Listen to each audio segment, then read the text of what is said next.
এদিকে এক বছর পূর্ণ করেছে আওয়ামী লীগের নেতৃত্বাধীন জোট সরকার। 5 জানুয়ারি নির্বাচনের পর 2014 সালের 12 জানুয়ারি শপথ নেন বর্তমান মন্ত্রিসভার সদস্যরা। রাষ্ট্রপতি আব্দুল হামিদ বঙ্গভবনে 49 জনের মন্ত্রিসভার শপথ বাক্য পাঠ করেন। 2014 সালের এই দিনে প্রধানমন্ত্রী হিসেবে তৃতীয়বারের মতো শপথ নেন আওয়ামী লীগ সভাপতি শেখ হাসিনা। প্রধানমন্ত্রী শেখ হাসিনা ছাড়াও 49 জনের মন্ত্রিসভায় 29 জন মন্ত্রী, 17 জন প্রতিমন্ত্রী এবং 2 জন উপমন্ত্রী হিসেবে শপথ নেন।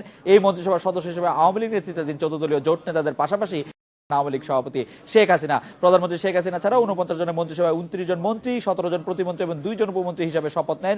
এই মন্ত্রিসভার সদস্য হিসেবে আওয়ামী লীগ নেতৃত্বাধীন 14 দলীয় জোট নেতাদের পাশাপাশি বিরোধী দল জাতীয় পার্টির নেতারাও জায়গা করে নেন। কোন ব্যক্তিকে জ্ঞাপন করিব।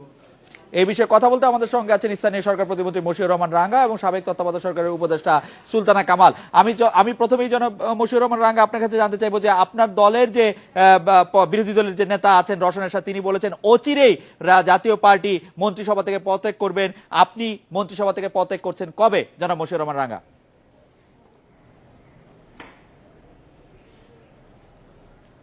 না, এটি উনি বলেছেন এবং এটির সঙ্গে সঙ্গে মাননীয় জাতীয় পার্টির মাননীয় চেয়ারম্যান তিনি বলেছেন যে এটি উনি বলার এখতিয়ার রাখেন না। তো এটি নিয়ে একটু একটু আমাদের মধ্যে বিতর্ক আছে। আমরা এটি চাই যে আমরা স্বাভাবিকভাবে আমরা সবার সঙ্গে প্রেসিডিয়াম অথবা আমাদের যে জাতীয় পার্টির সংসদীয় কমিটি আছে এই কমিটির মধ্যে আলোচনা করে আমরা যাতে সবাই একসঙ্গে থেকে জাতীয় পার্টি যে বিরোধী দলের ভূমিকা পালন করছে পার্লামেন্টে এই ভূমিকাটুকু যাতে আমরা আরো সুদৃঢ়ভাবে, আরো শক্তভাবে এবং আরো দেশের জনগণের উপযোগী করে আমরা আমাদের দায়িত্ব পালন করতে পারি সেদিকে আমরা দৃষ্টি দেব। জনাব মশিউর রহমান রাঙ্গা, আপনি বিষয়টি আপনি একটু বিষয়টি বুঝিয়ে বলবেন। হোসেন মোহাম্মদ এরশাদ কয়েকদিন আগে বলেছিলেন জাতীয় পার্টির কারো মন্ত্রিসভায় থাকা উচিত না।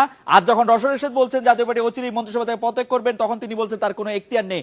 আপনি আসলে কি মনে করছেন যে রওশন এরশাদের এই কথা বলার এখতিয়ার নেই যে তার দলের সংসদ সদস্যরা মন্ত্রিসভায় থাকবেন কি থাকবেন না?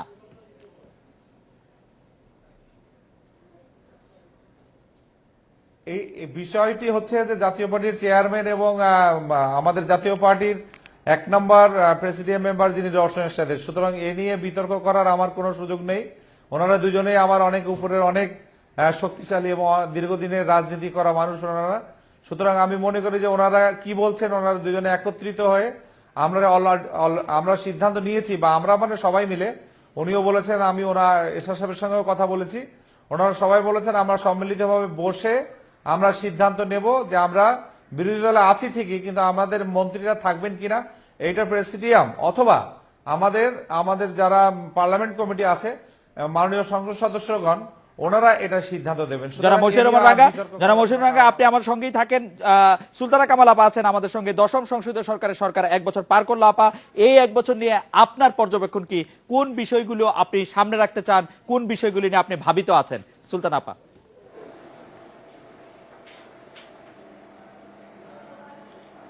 আচ্ছা, ধন্যবাদ। এটা নানাভাবেই বলা যায়। একটা হলো যে ভাবিত থাকার কথা দিয়ে যদি শুরু করি, তাহলে আমাদের যে পর্যবেক্ষণ সবসময় আমরা দিয়ে এসেছি ধারাবাহিকভাবে, এবং আমাদের 31শে ডিসেম্বর যেই প্রেস কনফারেন্স করেছি সেটার মাধ্যমেও বলেছি যে আমরা যেহেতু মানবাধিকারের দৃষ্টিকোণ থেকে বিষয়গুলি দেখি, সেখানে দেখলে অবশ্যই স্বীকার করতে হবে যে গত বছর এই একটা বছরে মানুষ স্বাভাবিক জীবনযাত্রা কিছুটা হলেও শান্তিপূর্ণভাবে যাপন করতে পেরেছে। তবে একই সঙ্গে আমরা যে ইস্যুগুলি নিয়ে উদ্বেগ প্রকাশ করেছি সেটা হয়েছে যে মানবাধিকার লঙ্ঘনের ইস্যু। সেটা দুভাবে হতে পারে। এক হলো যে রাষ্ট্র কর্তৃকই অনেক সময় মানবাধিকার লঙ্ঘিত হয়, আবার অনেক সময় রাষ্ট্রের বাইরে যে সমস্ত এজেন্সি আছে তারাও কিছু কিছু পরিস্থিতির সুযোগ নিয়ে কিংবা কোনো তাদের নিজেদের স্বার্থের কারণে মানবাধিকার লঙ্ঘন করে থাকে। তবে সেখানেও আবার ঘুরে ফিরে যে বিষয়টা বলতেই হয় সেটা হলো যে দায়িত্বটা রাষ্ট্রের উপরে গিয়ে বর্তায় সেই মানবাধিকার লঙ্ঘনের প্রতিকারটা দেওয়া। সেখানেও আমরা দেখেছি যে বেশ কিছু ক্ষেত্রে আমরা সেই প্রতিকার সেরকম ভাবে যতটা প্রতিকার হওয়ার প্রয়োজন ছিল, যতটা যৌক্তিক ছিল, সেটা হয়নি। সেই উদ্বেগগুলি রয়ে গেছে এবং মানবাধিকার সম্পর্কে যে ধ্যান ধারণা, যে শ্রদ্ধাশীলতা একটা সমাজে থাকা দরকার, সেটা এখন পর্যন্ত আমরা সেরকম ভাবে প্রতিষ্ঠিত হতে দেখতে পাইনি কিংবা চর্চিত হতে দেখতে পাই না। সেখানে যে দায় দায়িত্বগুলি আছে সেখানে অবশ্যই আমাদের কিছু দুর্বলতা রয়ে গেছে। সুলতানা কামাল আপা, আমরা বছরের শুরু থেকেই যে এক ধরনের অবরোধ, ধর্মঘট, হরতালের মতো ঘটনা দেখছি এবং রাজনৈতিক অস্থিরতা যে বিরাজ করছে, তা কিভাবে এই সংকট থেকে আমরা সমাধান পেতে পারি বা উত্তরণ ঘটাতে পারি সে সম্পর্কে আপনার কোনো পরামর্শ, বক্তব্য, পর্যবেক্ষণ আছে কিনা? যে আমরা কিভাবে, কারণ জনসাধারণ চাচ্ছে যে এই অবস্থা থেকে দ্রুত যাতে এই পরামর্শ তো জি এটার জন্য আমার মনে হয় যে যারা এই ধরনের ঘটনার মধ্যে নিজেদেরকে ঢুকিয়ে ফেলেছে, সম্পৃক্ত করে ফেলেছে, তাদের সবারই এই ব্যাপারে দায়িত্ব রয়েছে। তবে সরকারের একটা দায়িত্ব থাকে জনগণের জীবনে নিরাপত্তা বিধান করা। সেটা তারা কিভাবে করবে সেটার উপরে নির্ভর করবে যে তারা কতখানি গণতান্ত্রিক রীতিনীতি অনুসরণ করে যাচ্ছে। সেটা করাটা খুবই জরুরি। কিন্তু অন্যদিকে যারা এই ধরনের ঘটনা ঘটাচ্ছে তাদেরও দায় দায়িত্ব এখানে থাকে। বিশেষ করে আমি বলবো যে রাজনৈতিক যে শক্তিগুলি আছে তারা ক্ষমতার ভিতরেই থাকুক কিংবা বাইরেই থাকুক, তাদের কিন্তু একটা পবিত্র দায়িত্ব থাকে মানুষের জীবনে যাতে নিরাপত্তার বিঘ্ন না ঘটে, মানুষের জীবন যাতে কোনোভাবে বিপর্যস্ত না হয় সেটা দেখা। আর এখন সবচেয়ে দুঃখের বিষয় হচ্ছে যে যেই ঘটনাগুলি ঘটছে সেটা কিন্তু কোনো জাতীয় স্বার্থে হচ্ছে না, সেটা এমন কোনো ঘটনার প্রেক্ষিতে হচ্ছে না যেখানে মানুষের জীবনে এই ধরনের বিপর্যয় আসতে পারে।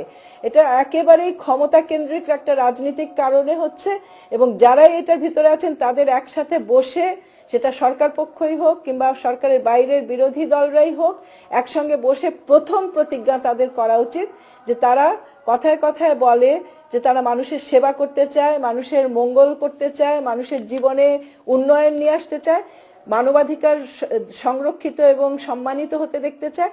তাদের একসঙ্গে বসে প্রথমেই একমত হওয়া উচিত যে তারা এমন কোনো কর্মকাণ্ডের মধ্যে যাবে না যাতে করে মানুষের জীবনে এই বিষয়গুলির কোনো রকম অভাব কিংবা কোনো ধরনের বিঘ্ন ঘটে। সেটা প্রথমে করতে হবে, তারপরে তারা তাদের ক্ষমতায় থাকা যাওয়ার ব্যাপারে যা যা করা দরকার সেটা তারা করতে পারেন। কিন্তু সবচেয়ে বড় কথা হলো রাজনীতিকে সন্ত্রাসমুক্ত রাখার এবং করার যে দায় দায়িত্ব তাদের আছে সেটা তাদের পালন করতে হবে। আপা, আপনাকে অনেক ধন্যবাদ। আমি জনাব মশিউর রহমান রাঙ্গা, আমি আপার কথার সূত্র ধরে আপনাকে আরেকটি দৃষ্টি আকর্ষণ করতে চাই যে বর্তমান রাজনৈতিক সংকট যে আছে সেটা নিরসনে আলাপ আলোচনার ডাক দিয়েছেন জাতীয় পার্টির চেয়ারম্যান হোসেন মোহাম্মদ এরশাদ।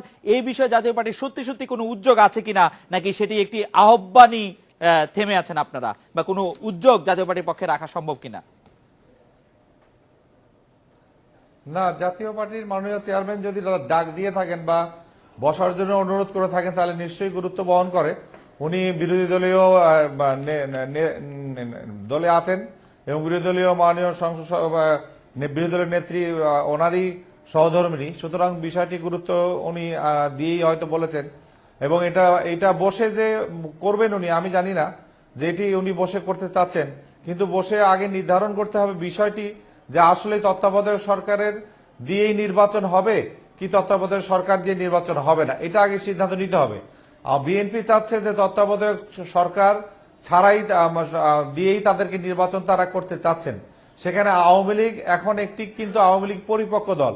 আওয়ামী লীগ স্বাধীনতা যুদ্ধের সময় স্বাধীনতা যুদ্ধ করে তারা স্বাধীনতা এনেছেন এবং এখনো যদি কেউ মনে করে যে 15ই আগস্টের মতো আওয়ামী লীগ ভুল করবে, তাহলে এটা তাদের ভুল ধারণা।